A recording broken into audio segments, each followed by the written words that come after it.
Happy blessed Sunday, Biancy. Bian, ako si Miriam Kamandon sa YouTube, Annalyn Gonzalo sa TikTok. Sorry kung ano man nasabi ko sa iyo nung time sa live ni Edo. Kasi akala ko talaga buzzer ka. Pero alam ko nasaktan ka, be. Sorry sa nasabi ko. Tsaka hindi naman siguro below the belt yung nasabi ko sa iyo doon. Ang sabi ko lang doon ay huwag maniwala, Eds. Buzzer yan kasi wala ngang moderator. Pero alam mo, be, alam mo yan kung paano ko kayo pinagtatanggol ni Edo sa mga buzzers nyo.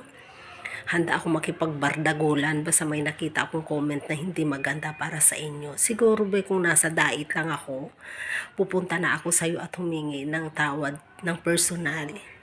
Sorry kasi alam ko nasaktan ka. Kasi kami mismo ng mga supporters nyo ni Edo na nagsabi na isa kang basher. Sorry talaga. Sorry, Bian.